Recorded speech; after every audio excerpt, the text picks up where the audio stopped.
میں شاور لیکر اپنا ٹاول خود پہ باندھ چکی تھی، مگر جیسے ہی کمرے میں جانے لگی تو مجھے امان کی آواز آنے لگی۔ میرا ہاتھ واش روم کے دروازے کے نوب پہ جا کے رکا۔ وہ کسی سے فون پہ بات کر رہا تھا۔ میں بری طرح سے گھبرائی کیونکہ میرے کپڑے باہر تھے اور امان کے ہوتے ہوئے میں کمرے میں نہیں جا سکتی تھی، لیکن واش روم میں بھی نہیں رہ سکتی تھی، اس لیے میں نے ہلکی سی دستک دی۔ کیا ہے؟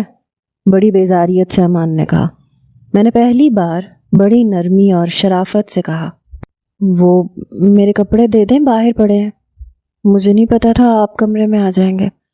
پہلی بار میں نے امان سے آپ جناب کہہ کے بات کی تھی، مگر وہ ایک نمبر کا کمینہ، بے شرم اور بے غیرت انسان تھا۔ امان کی آواز آئی، تمہارے باپ کا نوکر نہیں ہوں میں، نہ تمہاری چاکری کر رکھی ہے، اپنے کام خود کرو، مطلب پرست لڑکی۔ ویسے تو تم، اب کام پڑا تو آپ۔ واہ! امان کی بات سن کے میرا فشار خون بڑھا تھا، پھر بھی عقل مندی کا تقاضا یہ تھا کہ میں فی الحال اس سے تمیز سے بات کرتی، اس لیے بڑے ضبط سے اپنا لہجہ متوازن رکھ کے میں نے کہا، دیکھیں، یا تو میرے کپڑے مجھے پکڑا دیں یا پھر آپ کمرے سے چلے جائیں۔ وہ میری بے بسی پہ ہنسنے لگا، پھر بڑی خباثت سے بولا، میں کیوں کمرے سے جانے لگا؟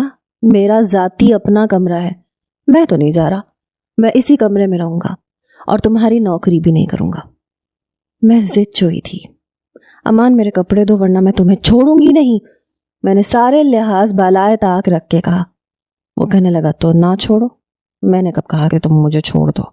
چھوڑنے کی ضد تو تمہاری ہے، میں نے تمہیں چھوڑنے کے لیے تم سے شادی تھوڑی کی تھی، بلکہ تمہارے ساتھ جو کچھ ہوا ہے نا زونی، بہت اچھا ہوا ہے، یہ تمہیں سزا ملی ہے مجھے خود سے دور رکھنے کی۔ شاباش، بیٹھی رہو ابھی واش روم میں ہی۔ اس نے مجھے مزید تپایا تھا، میں رو دینے کو تھی۔ کمینہ ایک بار میرے ہاتھ لگ جاتا میں اس کا گلا دبا دیتی۔ میں نے کہا، پلیز امان، مان جاؤ نا۔ یہاں وہ کھڑا ہو گیا اور واش روم کے دروازے کے پاس آ گیا۔ میں نے جلدی سے دروازہ مزید بند کرنے کی کوشش کی، لیکن وہ پاؤں رکھ چکا تھا، وہ دروازہ بند ہونے سے روک چکا تھا۔ میری جان نکلی تھی۔ کیا کہا تم نے؟ مجھے آواز نہیں آئی، ذرا پھر سے کہنا۔ میں جانتی تھی وہ جان بوجھ کے مجھے تنگ کر رہا ہے۔ میں نے کہا، پلیز جاؤ یہاں سے۔ میری بے بسی کا تماشا دیکھ رہا تھا کمینہ۔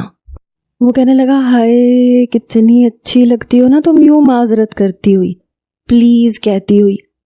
دیکھو، میں تمہیں تمہارے کپڑے کچھ شرائط پہ دوں گا،